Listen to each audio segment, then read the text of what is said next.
Bienvenue sur la traduction du thème de Jean-Luc Mélenchon.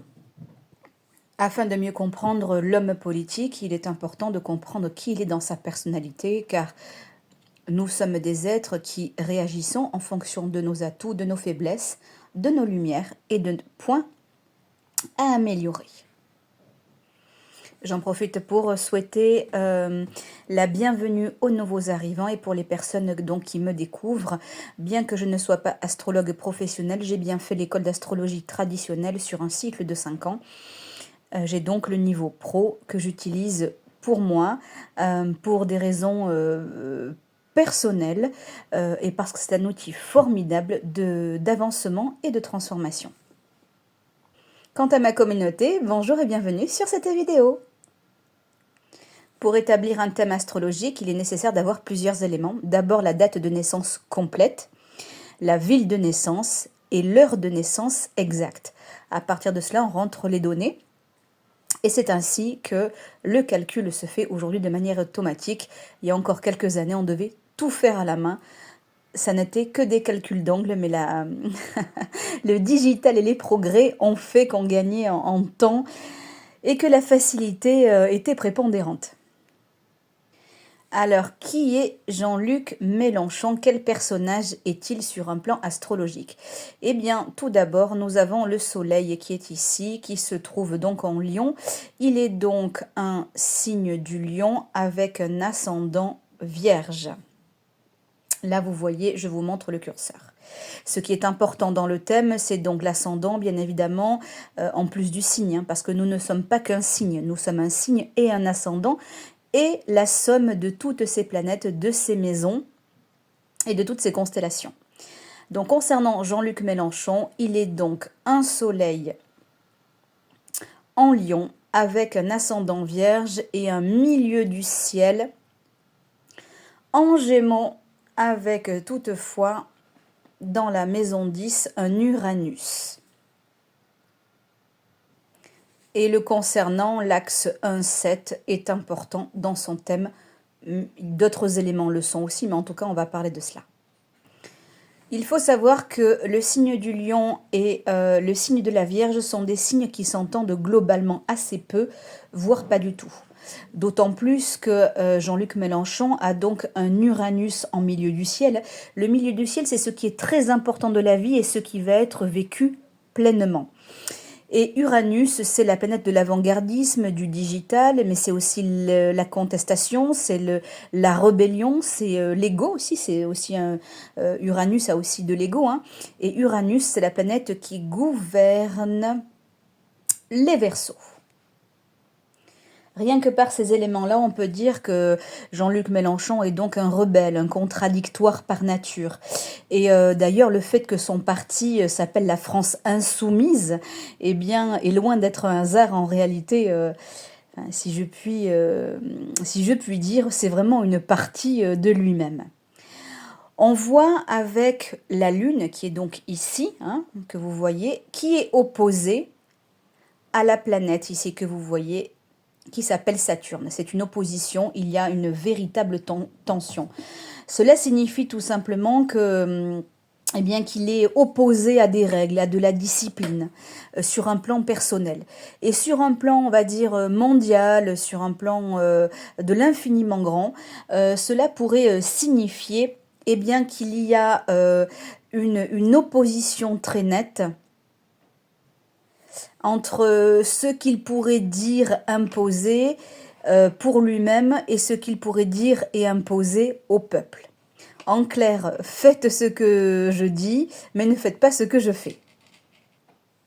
Pour votre information et que vous puissiez comprendre et que je puisse mettre un peu de clarté, la Lune représente le féminin, représente la femme, représente la mère à l'enfant, mais cela représente également le fait d'être vu, c'est-à-dire d'être sous le feu des projecteurs, mais également le peuple, les autres, les grands groupes. Là, en l'occurrence, en tant qu'homme politicien, on va parler vraiment du peuple. Jean-Luc Mélenchon est une personne qui est tournée vers lui-même, vers ses besoins personnels. On pourrait également dire de lui que c'est un créatif. Euh, Pourquoi pas un éventuel artiste, ça encore faudrait que ce soit vérifié par des personnes qui le connaissent intimement.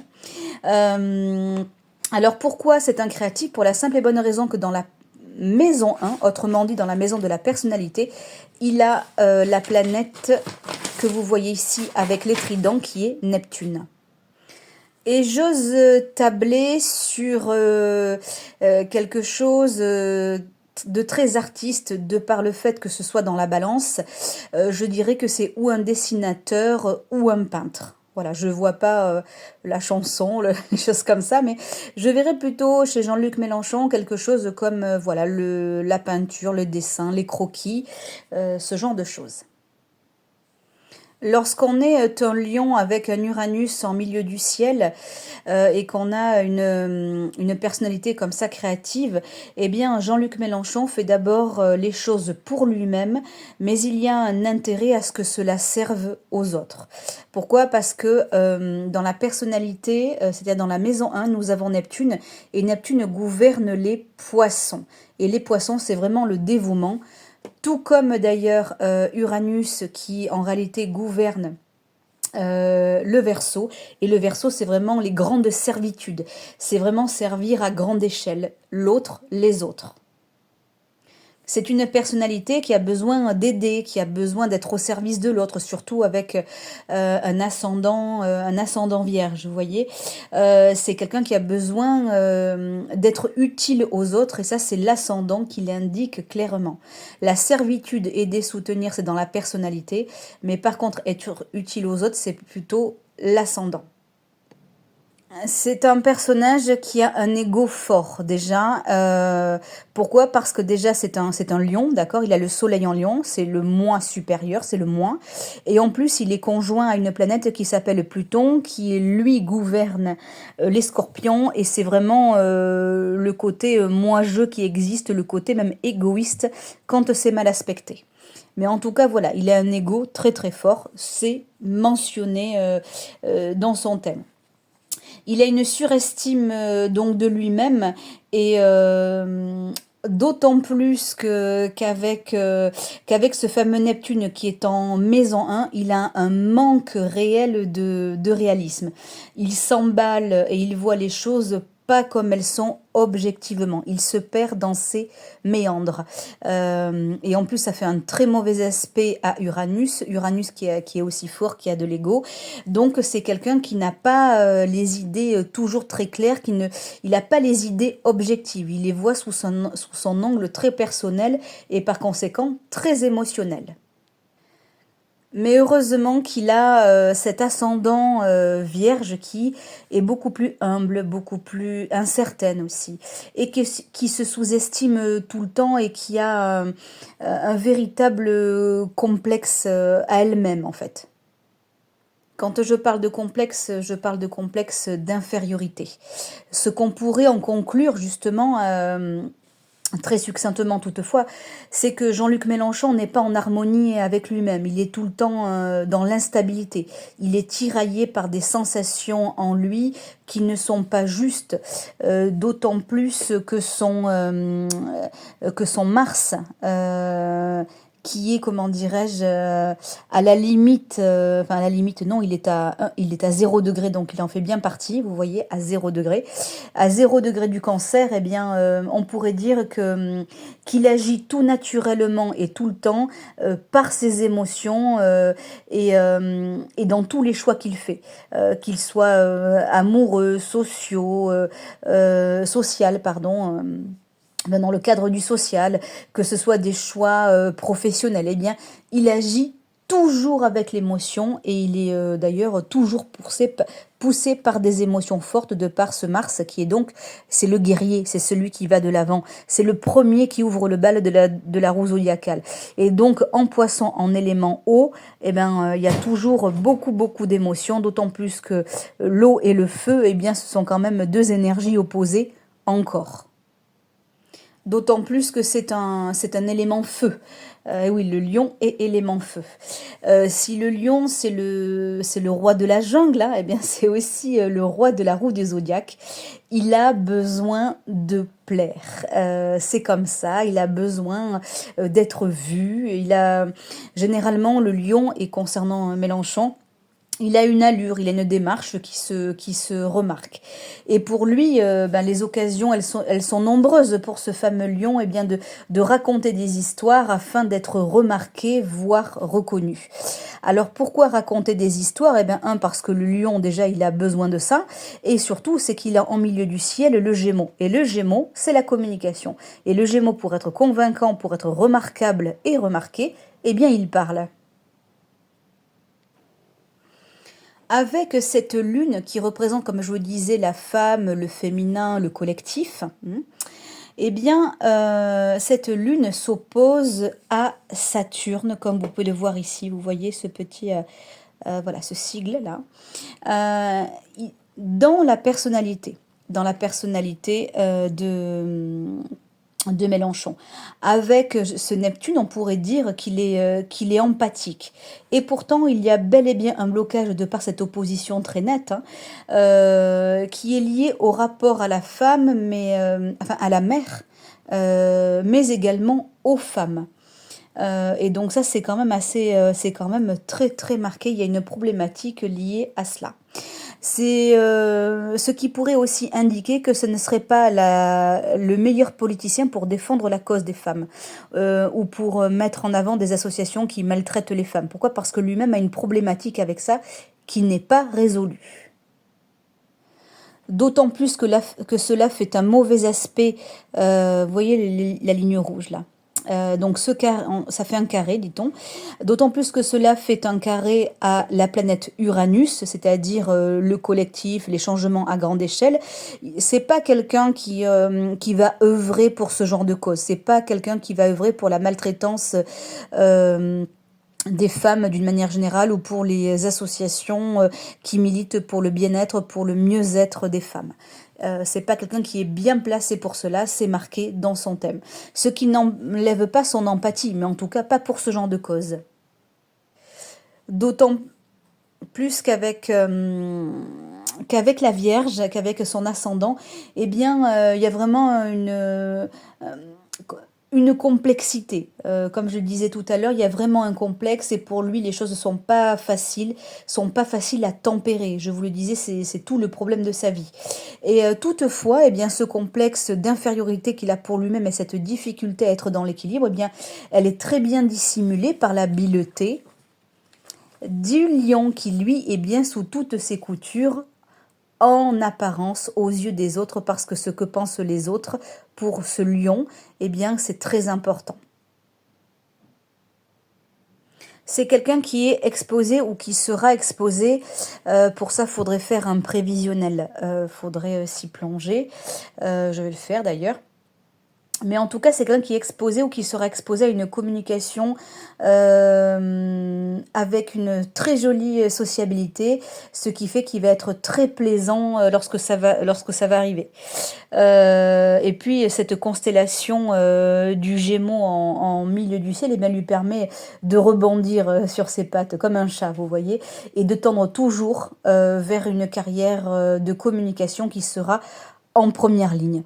Il aura toujours le verbe présent, la capacité à gérer, mais aussi à manipuler, parce que le Gémeaux aussi n'a pas que des bons aspects, comme tous les signaux au passage, hein.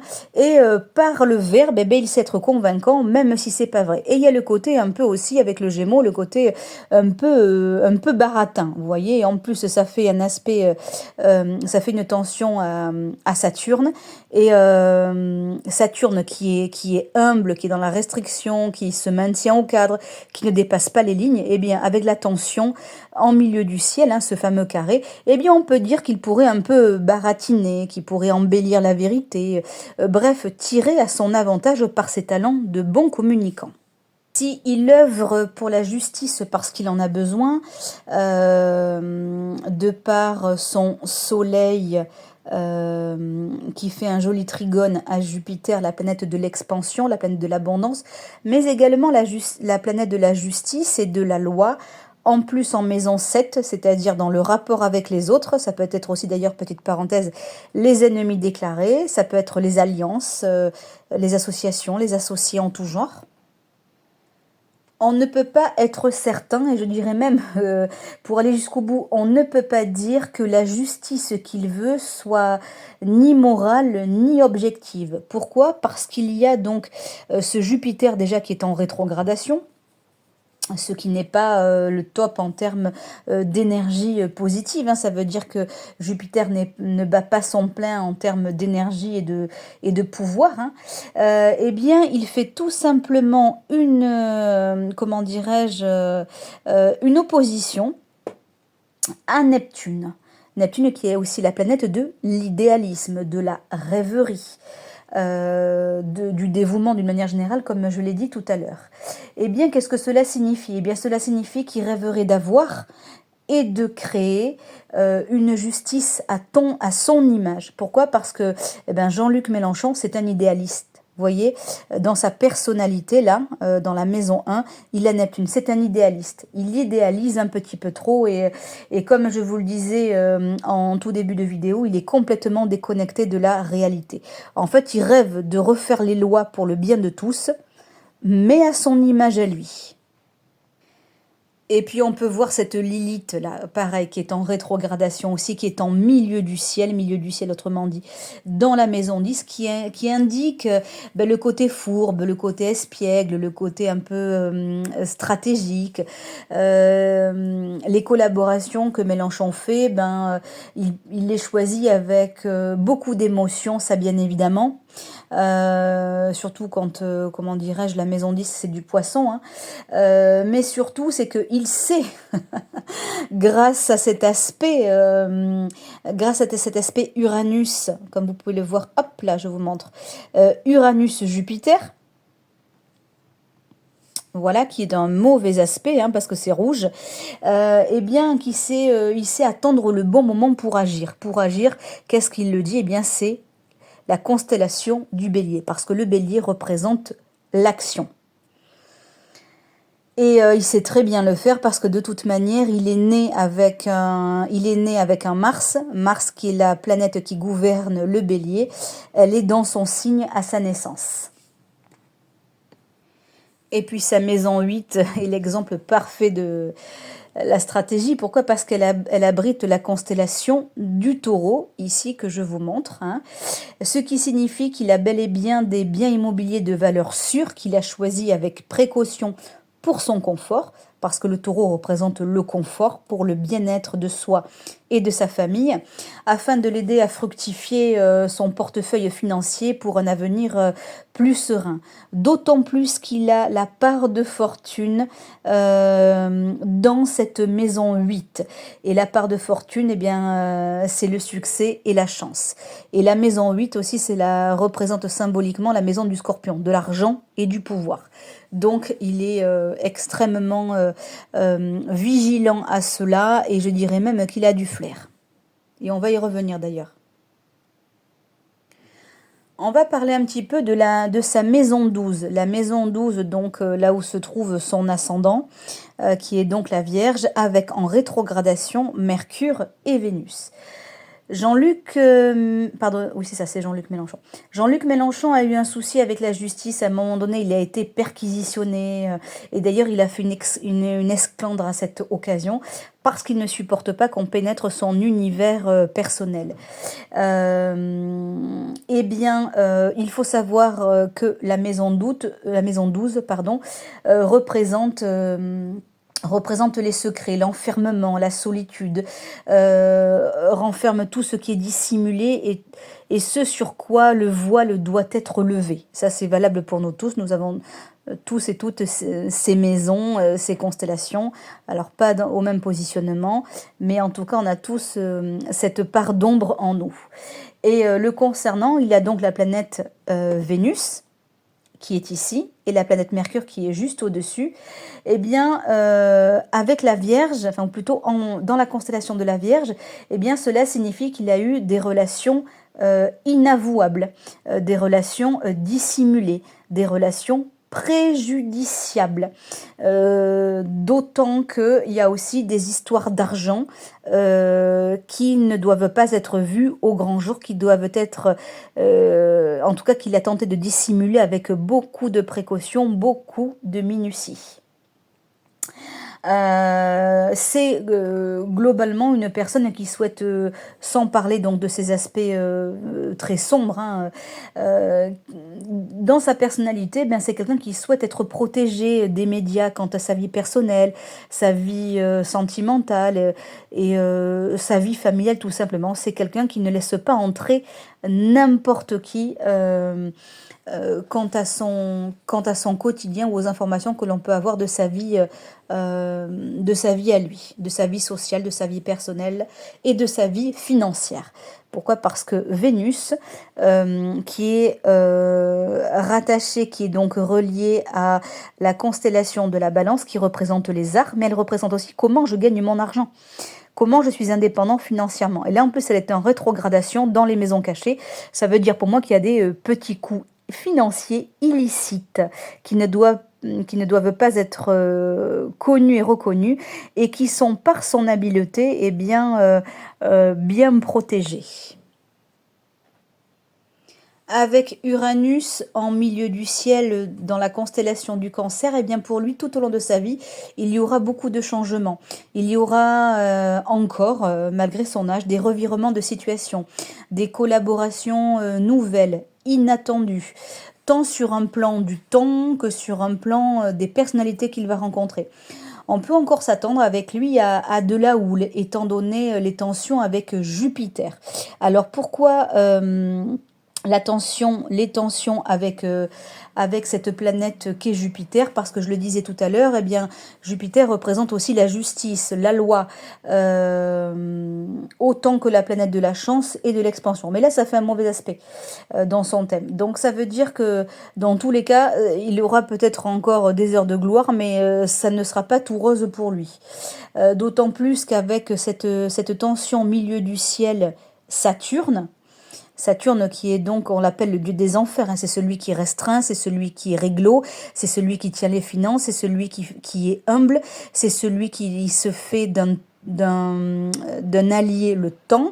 Eh bien, on peut dire qu'il va vivre des restrictions et qu'il va être soumis à un certain balayage de ses alliances, des amis ou de la confrérie. En plus, en balance, donc ça peut être lié ou à la justice, mais surtout à son équilibre psychologique et émotionnel.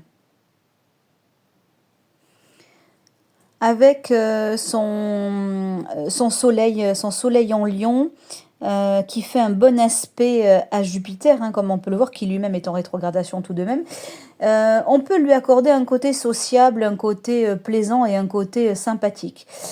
Toujours est-il que ce Jupiter, hein, il indique aussi les ennemis.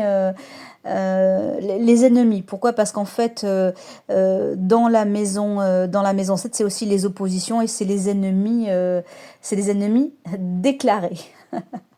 Officiel, on va dire ça comme ça. C'est une personne qui aime toutefois, comment dirais-je, être assez secret. Là aussi, voilà. Pourquoi? Ben parce que peut-être serait-il répréhensible par la loi. Eh oui, point d'interrogation. On peut dire également de Jupiter qui est Jupiter en Bélier qui fait donc un carré, à Uranus. Eh bien, cela signifie qu'il peut aussi changer très facilement d'humeur, qu'il peut changer radicalement d'avis et se retrouver dans des états de colère très démesurés. Et oui, pourquoi démesurés? Parce qu'il faut savoir que déjà c'est un lion, qui est donc le lion par nature, il a aussi un peu la colère en lui, de par ce fameux bélier, hein, voilà. Donc c'est clairement marqué qu'en plus qu'avec ces revirements de situation, eh bien ça peut le mettre, revirement de situation par Uranus, ça peut le mettre dans des colères monstres, là où il met beaucoup d'émotions de par la constellation du Cancer. Donc à mon avis, ses proches ne doivent pas toujours le comprendre, ni même les gens de son parti, politique. Voilà. On peut ajouter toutefois, qu'il a du flair. Pourquoi? Parce que bon, déjà, il a le soleil, il y a une conjonction, Soleil-Pluton. Alors la conjonction Soleil-Pluton, c'est pas des gens très joyeux, déjà, de base, mais cela représente aussi, des gens qui ont quand même une certaine intuition. Et puis cela fait un aspect, que je vais vous montrer. Hop, voilà. Alors, voyons si j'y arrive. Voilà. Cela fait en fait un sextile. Cela fait un sextile à son ascendant. Donc il a quand même Neptune, vous voyez, c'est déjà Neptune, c'est déjà le ressenti, euh, c'est le flair. Et encore plus quand on a comme ça une conjonction Pluton, Soleil-Pluton. Voilà. Ça en fait aussi des personnes très angoissées, hein, quand même, hein, Soleil-Pluton. C'est pas des personnes qui sont sereines dans leur tête, ni dans leur tête, ni dans leur cœur au passage. Voilà pour ce thème de Jean-Luc Mélenchon. Dites-moi en commentaire si ça vous a plu, si vous avez envie qu'on renouvelle l'expérience. En tout cas, c'est un outil qui est riche pour connaître la personnalité de quelconque personne, même la nôtre, hein, afin que nous puissions mieux nous connaître et prendre conscience de nos atouts comme de nos lumières.